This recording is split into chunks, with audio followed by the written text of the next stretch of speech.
Um, some politicians say read my lips, and then the lips move. So I won't. That's how you know they're lying? I won't. I'm not casting aspersions on present company, but I'm merely pointing out that it's not that it is a bipartisan problem that occurs when the decision is made that it's easier to take money from the taxpayers than it is to do government smarter.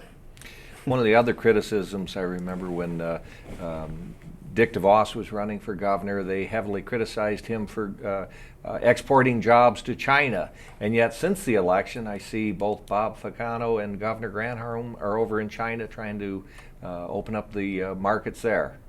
You know, this has been something that's been going on all of my life. I remember I grew up in Michigan, and one of my earlier memories of a news story was the battering of Japanese cars with sledgehammers by folks that believed that that sort of trade was bad, and there was at times some violent acts that happened to people that were supposed to be Japanese auto workers, and we have been saying no to competition and trade in Michigan for decades now, and that last election is an example of that. So I guess I'm dubious of efforts to try and get these nations to open up and trade with us when we behave so poorly towards them. We have a track record that they can look to. So, Trish, you're in agreement at the Chamber that the free market is the best way of doing business? Oh, absolutely. It was very discouraging to watch other countries and our own homegrown companies demonized for trying to expand their markets. We need those markets to grow Michigan businesses. I think our big three automakers, our major manufacturers, to be competitive, they've got to open up their new markets, and that includes China. They're some of the biggest market we need to tap into. Those folks are hungry for cars and hungry for other products, and we in turn, in the United States, as consumers, we want that variety of market. And so it's just unfortunate that for political purposes, the Democrats in this case chose to demonize those countries and those companies, and hopefully they've learned from their lesson. They clearly are out there trying to lure those markets here, so they must, maybe they've got buyer's remorse. What do you think with regard to the Mackinac Center's proposals? Are you in agreement that, they're proposing almost $1.4 billion in cuts. What do you think? Is that too drastic? Or absolutely not. In fact, as Ken mentioned, we've looked at this very carefully, and as he touched on, this doesn't even put out every proposal that the Mackinac Center has done such diligent work on. I think the way I would even look at this, or your constituents might, this helps to shine some light on the differences between wants and needs. Government should be doing things like protecting us with police and fire protection and providing schools and a good education. But do we need to do all these other nice and somewhat frivolous at times programs and spending, really? This helps distinguish between the wants and the needs and the areas where Michigan is going way beyond what other states are providing. Our incarceration rate is higher than most other Midwestern states, but our crime rates aren't lower. And our costs are exploding. They are off the charts in the area of corrections, of welfare, of Medicaid, and it's really time that Michigan citizens, they should say, we expect more. We want our taxpayer dollars used more effectively and more efficiently, but that requires taking the tough votes, which we know, Senator, you're willing to do, but it requires everyone on all sides of the aisle to take the tough votes and do what's right for moving our state forward. Tough votes. Well, this is political suicide in a union state. Repeal of this state prevailing wage law.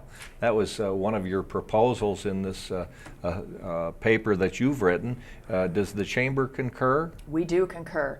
Explain the history of it. Well, prevailing wage laws, we have the Davis-Bacon Act, the federal act. We've got a Michigan prevailing wage law.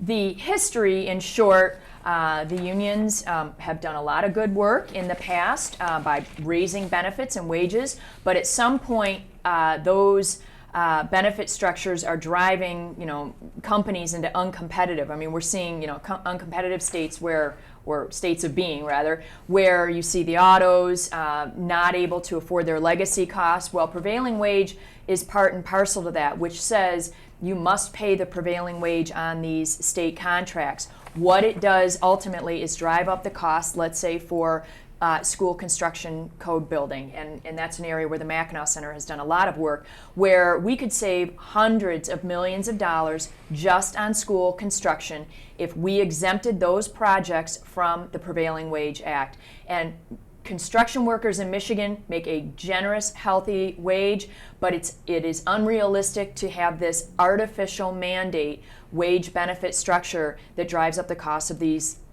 publicly funded construction projects. One publicly funded construction project that we've seen in the news lately is the new state police post. I understand that the state police didn't even ask for it, and that they're renting the state police post for $1 a year from Michigan State University. Although I understand the proposal in the works right now is considerably more expensive. What is your understanding, Ken Braun, of that state police post project? Certainly not something the Mackinac Center proposed. No, not at all. I'm not encyclopedic on the issue. I've seen the same news report you have, and it is quite interesting that nobody seems to have proposed it if you listen to everyone denying that they had anything to do with it. A couple folks would get up and walk off camera when asked that. So $1. $1 a year. Deal. Yeah. They say they can build a new post for $45 million if the state builds it, but they're going to rent it for, what is it, $130 million would be the total lease? Yep, and the state police say they don't need it, and it's kind of the project that no one wanted. It's quite an orphan and an expensive one at that. But the liberals are saying we can't cut costs from government. But you keep finding these things, don't you? Yeah, you do, and that it'd be interesting to know if you could get some of the folks that are inside of some of these departments to tell what they know. I don't know how you'd get at that. We've kicked it around before in our office about what incentives it would create the people that maybe know that are inside the system to tell what they know about it. These are just the things that we can find. Well, that's, I think, one where the news media actually uncovered something that's very, very important, because it looks awfully suspicious to me when even the state police didn't request a new post, and they're leasing theirs for $1. They say it's somewhat antiquated, but they can make do with it. So certainly, but you do have some proposals for cuts to the state police as well in your budget proposals. What are you saying? We would cut the secondary road patrols by, I don't recall the exact number, but another not in this proposal, but in the more transformational proposals that we were speaking of, is to outsource them. I think we spoke of that the last time we were on here. Communities such as Macomb County, the Macomb County Sheriff's Department, the Oakland County Sheriff's Department does this as well. They outsource their road patrols out to communities, and Mount Clemens gave up their police department and saved a substantial amount of money doing it. We find this story over and over and over again because it costs less to outfit a local sheriff than it does a state trooper, and it gives folks the same feeling of safety. That's the man with the badge with the gun protecting you. Doesn't matter what color the uniform is. So. And in this case, I grew up in Mount Clemens. I can tell you the people in Mount Clemens feel even more protected now. There's a lot of the labor disputes that were going on before. They just don't exist now. It's a 100-year-old department. Right? 100-year-old department, and they're seeing the Macomb County Sheriff's Department is doing a great job, and they're saving a lot with regard to legacy cost and so on.